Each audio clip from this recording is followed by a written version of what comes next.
আলহামদুলিল্লাহ আসসালাতু ওয়াসসালাম আলা রাসূলিল্লাহ। আজকে যে উদ্দেশ্যে আমরা এখানে এসেছি আপনারা সবাই জানছেন। আমরা যে গ্রামে বাস করছি ধনী লোকের সংখ্যা হাতে গোনা, অনেক অবহেলিত মা বাবা, অসুস্থ মানুষ, দরিদ্র মানুষ, সবাই আমরা এই গ্রামে বাস করি। আমরা অধিকাংশ ক্ষেত্রে অবহেলিত হয়ে থাকি।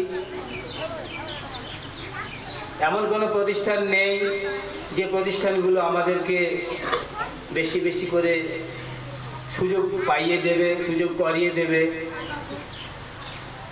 আমাদের শিক্ষার আলো পৌঁছে দেবে, জ্ঞানের আলো পৌঁছে দেবে, চিকিৎসা পৌঁছে দেবে।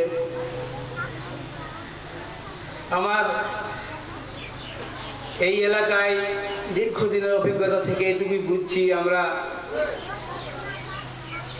সঠিক প্রতিষ্ঠান কিংবা সঠিক ব্যক্তি পাইনি যারা আমাদের এই পিছিয়ে পড়া সমাজকে এগিয়ে নিয়ে যাওয়ার জন্য একটুও ভাববে। অনেক ক্ষেত্রে আমরা দেখেছি, আমরা অনেক জায়গায় বঞ্চিত হয়েছি। রক্ত জোগাড় করতে গিয়ে আমরা অনেক জায়গায় হ্যারাসমেন্ট হয়েছি। ব্লাড ব্যাংকে গিয়ে আমরা বারবার হাজিরা দেওয়ার পরে এক বোতল রক্ত ম্যানেজ করতে পারিনি। আমার নিজের অসুস্থ মানুষকে এক বোতল রক্ত এনে দিতে পারিনি। দরিদ্র মানুষের চিকিৎসার জন্য আমরা এগিয়ে আসতে পারিনি। কোনো ভাইকে 10 টাকা সাহায্য চাইলে তাকে আমরা দূর দূর করে সরিয়ে দিই। অসংখ্য মানুষ রয়েছে আমার অতীত জীবনে অভিজ্ঞতায়। ছাত্র পড়াতে গিয়ে দেখেছি, একটা ছাত্রকে আমি আমার জীবনে একটা চড় মেরেছিলাম, তার পরীক্ষা চলছিল। ও মুখের সামনে কথা বলতে এসে ছেলেটির মুখ থেকে একটা পচা গন্ধ বেরিয়ে আসে। ওকে আমি হঠাৎ করে আমার মনে প্রশ্ন জাগলো, ছেলেটিকে জিজ্ঞাসা করলাম, তুই আজ কিছু খাসনি? সেটা বলছে, না স্যার, সকাল থেকে কিছু খাইনি। এরকম দরিদ্র পরিবারের ছেলেরাও আমাদের রয়েছে। ওই চড়টা মারার পর আমার খুব আঘাত লাগলো। যাই হোক, পরের অংশ আমার থাক। এরকম অসংখ্য ছেলে মেয়ের পাশে আমরা এসেছি যাদের ফুল প্যান্টে একটা বোতাম লাগানোর মতো ক্ষমতা সেই পরিবারে নেই। বাবা কোথাও ভিক্ষা করে, তাদেরকে আমরা এগিয়ে নিয়ে যাওয়ার কথা ভাবিনি। মৌলভী সাহেবদের চোখে অনেক সময় আমি বীতশ্রদ্ধ।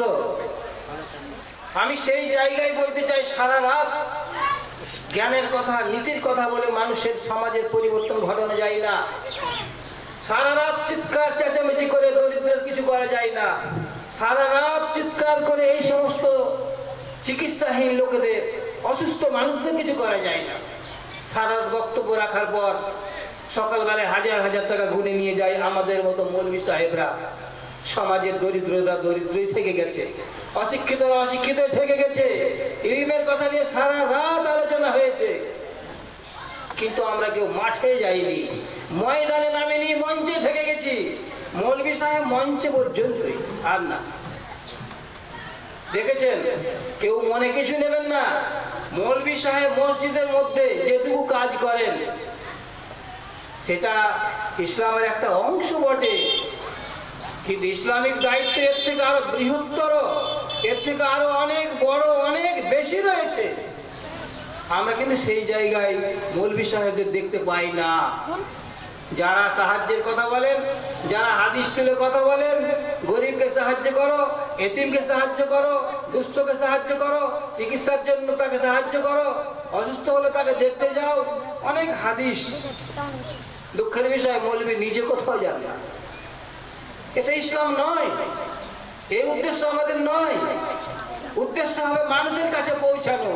কোন ধর্ম কে করছে এটা বড় কথা নয়, কে হানাফি, কে সাফি, কে মালিকি, কে হাম্বলি, এটার জন্য রাত কাটানো নয়। মানুষের কাছে পৌঁছাতে হবে।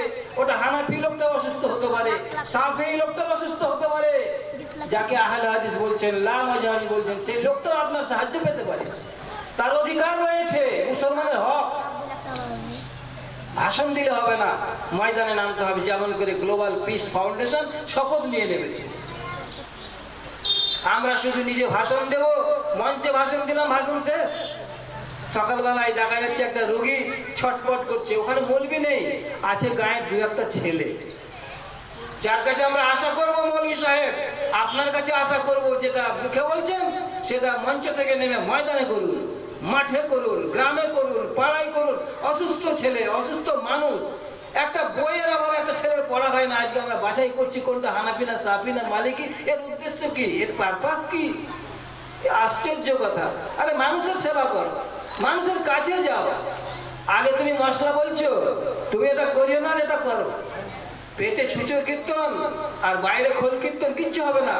পেটটাও তার শান্ত হওয়া চাই, তার অসুস্থতা দূর হওয়া চাই, তার অভাব দূর হওয়া চাই। জাকাতের টাকাকে আমার সমস্ত মুসলমানরা আজকে যেন ফকিরকে বিলাবার জন্য বসে আছি। দেখাচ্ছি আমার মনে গর্ব হচ্ছে আমি জাকাত দিই।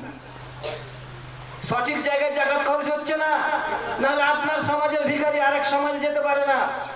আপনার সমাজের যেই ছেলেটি বই কিনতে পারে না, সে আরেকটা সমাজে যেতে পারে না। জাকাতের টাকা আপনি কি খাতে ব্যয় করছেন, কোন খাতে ব্যয় করছেন, কার জন্য করছেন ভাববেন না। দরিদ্র মানুষ আমরা এই এলাকায় মহারাজপুর, রাজাপুর, বৈরগাছি, রামনগর এইসব এলাকায় ঘুরে দেখুন কটা লোকের আর্থিক অবস্থা ভালো আছে। এদের পাশে দাঁড়াবার প্রয়োজন রয়েছে। একটা আধা গ্রামে চাকরি, কোন কোন গ্রামে চাকরি পর্যন্ত নেই। তার গাইড ছিল না, ভালো ব্রিলিয়ান্ট ছিল, ওখানে শেষ হয়ে গেছে। তাকে দাঁড় করানো উচিত আমাদের, তার পাশে দাঁড়ানো উচিত আমাদের। মুহাম্মদুর রাসূলুল্লাহ সাল্লাল্লাহু আলাইহি সাল্লামের উপর যে কোরআনটা নাজিল হলো, এটা শুধু মুমিন ব্যক্তিকে প্রথমে অ্যাড্রেস করেনি গো।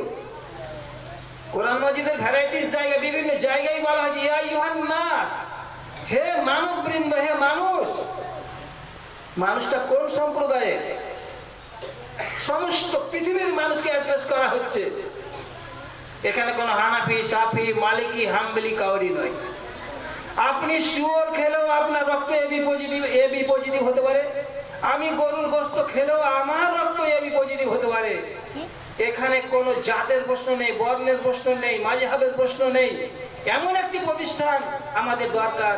গ্রামে গ্রামে এই সমস্ত প্রতিষ্ঠানগুলোর প্রভাব ফেলা উচিত, যাতে করে আমরা এ সমস্ত ভুলে এগুলোর ঊর্ধ্বে উঠে আমরা মানুষের পাশে দাঁড়াতে পারি। ধর্মের কথা তখনই চলে যখন আপনি আপনার কথাটুকুকে নিজে পালন করবেন। অসংখ্য মানুষ, অসংখ্য নেতা, অসংখ্য আমির যারা গ্রামের, তারা কেউ খেয়াল করে না যে তাদের সমাজ ব্যবস্থায় কারা পিছিয়ে রয়েছে, কাদের দরকার, কি দরকার, কিছুই না। আমি গ্লোবাল পিস ফাউন্ডেশন এখানে স্থাপিত হয়েছে। আমরা তার এইমস অবজেক্টিভস গুলো পড়েছি, দেখেছি, এবং এখনই আপনারা শোনেন আশিকের মুখে। আমরা সকল আজকে উপস্থিত ভাইদের কাছে অনুরোধ রাখবো, দয়া করে আপনারা সকলেই এই জিপিএ অর্থাৎ গ্লোবাল পিস ফাউন্ডেশনের পাশে দাঁড়ান। আমি আমার বক্তব্য আর দীর্ঘায়িত করবো না। আমাদের এখানে চারজন বড় বিদ্বজ্জন এবং চিকিৎসক উপস্থিত রয়েছেন। তাদের কাছে আমরা শোনার জন্য খাস করে তাদেরকে আমরা আজকে ডেকেছি। যদিও সময় খুবই সংক্ষিপ্ত, তাদেরকে আমরা এখানে আহ্বান করবো। পরপর কিছু শোনার পরে আপনারা এখান থেকে উঠে যাবেন, এই অনুরোধ রেখে আমি আমার বক্তব্য শেষ করছি। আলহামদুলিল্লাহ।